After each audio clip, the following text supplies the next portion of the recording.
នៅទីបំផុតសៀមក៏បានវាយបន្ទាយលង្វើយបាននៅក្នុងឆ្នាំ1594សត្រូវដុតបំផ្លាញនិងវាយកំទេចបន្ទាយនេះទ្រព្យសម្បត្តិក្បួនខ្នាតឯកសារផ្សេងៗនិងមនុស្សត្រូវបានបំផ្លាញកាប់សម្លាប់ឬនាំយកទៅស្រុកសៀម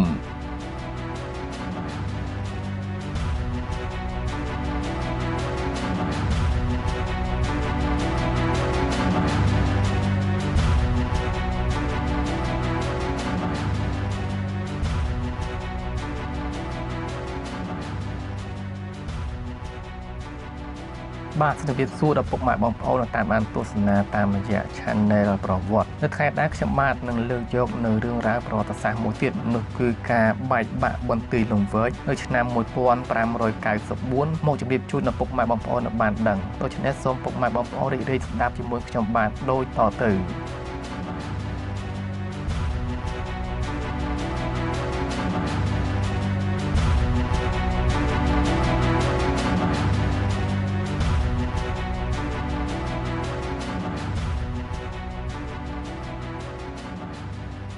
ទីក្រុងលង្វើយការពារដោយព្រះបាទស្រីសុរិយោពណ៌អនុជព្រះបាទសត្ថាទី1ហាក់ដូចជារឹងមាំណាស់មិនអាចវាយបានឡើយព្រៃឫស្សីព័ទ្ធជុំវិញយ៉ាងក្រាស់សម្រាប់ធ្វើជារបងការពារសត្រូវមិនឲ្យចូលវាយបានឡើយនៅទីបំផុតទ័ពខ្មែរបានវាយទ័ពសៀមផ្ទប់គ្នាពីគ្រប់ទិសទីធ្វើឲ្យពួកនោះរត់ខ្ចាត់ខ្ចាយអស់ទៅ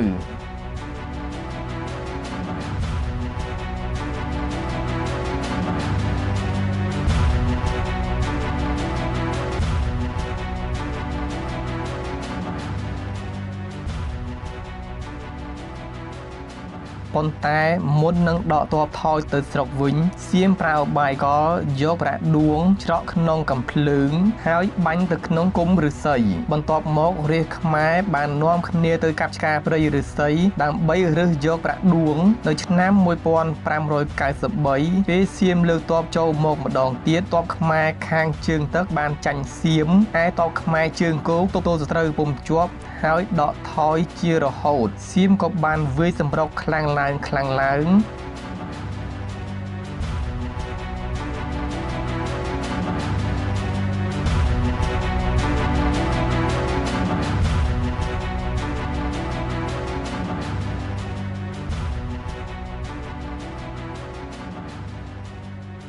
នៅទីបំផុតសៀមក៏បានវាយបន្ទាយលង្វើយបាននៅក្នុងឆ្នាំ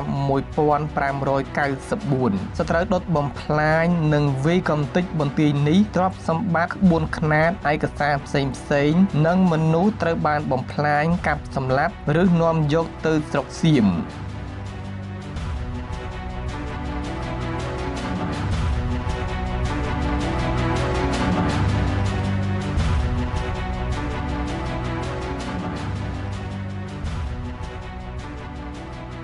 ព្រះស្រីសុរិយោពណ៌ព្រះរាជវង្សនិងអ្នកប្រាជ្ញបណ្ឌិតនិងប្រជារាស្ត្រខ្មែរប្រមាណ 90000 នាក់ត្រូវសៀមចាប់យកជាឆ្លើយនាំយកទៅក្រុងអយុធ្យារីឯព្រះបាទសត្ថាបានភៀសខ្លួនទៅប្រទេសលាវ